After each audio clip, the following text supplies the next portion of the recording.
وضوح الرؤية والغاية، طموح كبير ماله نهاية، وحزب النور رفع راية وضوح وطموح. السلام عليكم ورحمة الله وبركاته. الحمد لله والصلاة والسلام على رسول الله وعلى آله وصحبه ومن والاه، وبعد. بداية أعرب عن سعادتي لوجودي بين هذا الجمع الكبير من كوادر وأبناء ومحبي وأضياف حزب النور وقيادات ومرشحي حزب النور. ثانيا، لم أكن وحدي في لجنة 50، بل توافقنا جميعا على هذا المنتج الذي قد صار معبرا عن هذا الشعب وعن رؤيته وعن هويته. توافقنا جميعا عليه، فلم أكن وحدي في لجنة 50، بل كان هناك أناس وطنيون قاموا بدورهم حتى خرج هذا المنتج المرضي لجميع المصريين. ثالثا، لماذا حزب النور؟ لماذا حزب النور؟ لأن حزب النور يحمل منهجا رؤية إصلاحية متدرجة في جميع المجالات: المجال السياسي والاجتماعي والاقتصادي، في مجال الصحة والتعليم، في مجال الصناعة والطاقة والبيئة، في مجال السياحة، في مجال الأسرة، في مجال المرأة، في مجال الطفل، في مجال ذوي الاحتياجات الخاصة، في مجال العشوائيات، في مجال السياسة الخارجية، في مجال الأمن القومي، في جميع المجالات، في المجال الزراعي، في جميع المجالات له رؤية واضحة. هذه الرؤية بكليتها تنطلق من القاعدة، من المرجعية، مرجعية الدستور، مرجعية الشريعة الإسلامية. تنطلق برؤية طموحة هادفة إلى بناء دولة عصرية حديثة قوية رائدة تتبوأ مكانتها إقليميا وعالميا عربيا وإسلاميا.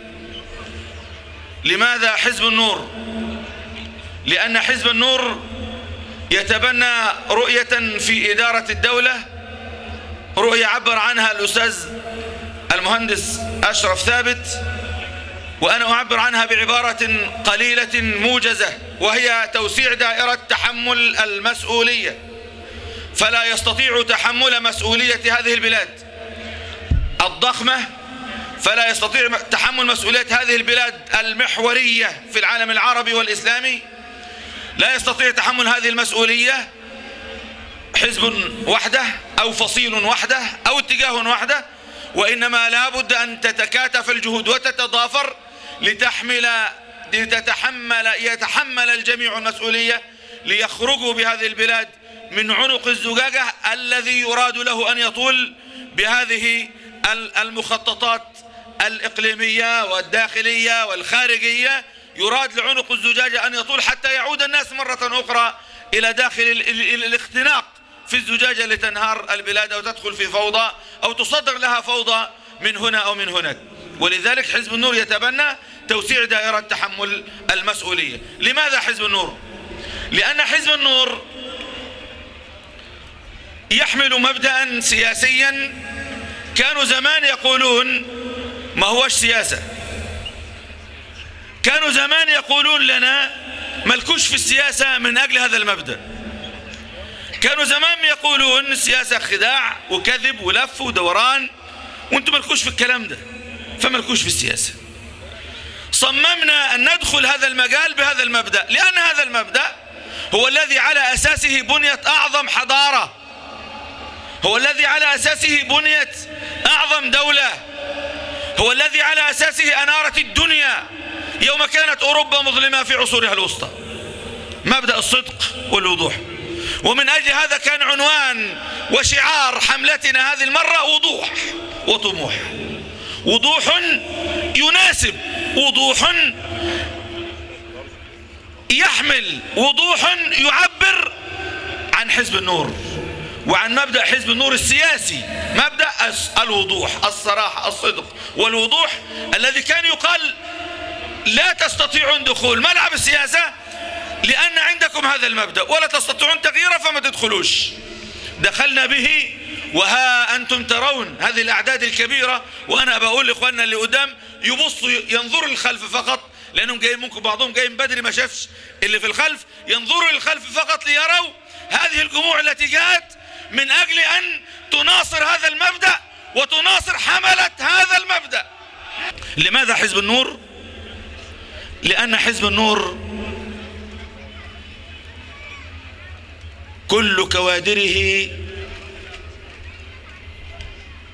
من تلك الطبقات التي عانت ما يعانيه الشعب، ومن أجل هذا برنامج حزب النور ينطلق من القاعدة من تحت إلى أعلى، مش رؤية مؤدلجة شرقي ولا غربي وبتفرض، ولا رؤية يؤثر عليها رؤوس الأموال لتفرض، ولا رؤية يؤثر عليها أفكار بعيدة عن هوية هذا الشعب لتفرض، وإنما برنامج حزب النور ينطلق من هذا الشعب، من هذه القاعدة العريضة، لأن أبناء حزب النور كلهم من هذه القاعدة العريضة، مش جايين لا من الخارج مفروضين ولا من أبراج العاجية لأصحاب رؤوس الأموال مفروضين، وإنما هم جميعهم من أبناء هذه الطبقات.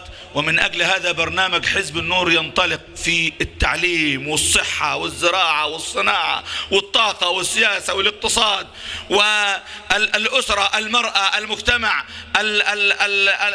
الطفل، الشباب، الرياضة، السياحة، ينطلق من هذه القاعدة يعلو بها إلى أعلى طموحا، لأن شعاره وضوح وطموح. وأختم بأن أقول حزب النور. لماذا حزب النور؟ لأن حزب النور يعلي من المصلحة الوطنية، يعلي من الصالح العام. سألني أحد الإعلاميين سؤال: أنتم مواقفكم متعارضة، ليه أنتم مواقفكم متعارضة وأنا مش فاهم المغزى بتاع كل موقف، مرة موقف يمين ومرة موقف شمال. قلت له: لعلك ما انت شايف المحور اللي هي بتدور حوله. موقفنا بتدور حول محور، موقفنا كلها حول محور تدور. فإذا انت عرفت المحور، قيس المسافة بين كل موقف وبين المحور، هتعرف ان احنا متسقين مع انفسنا مع ذلك المحور تماما.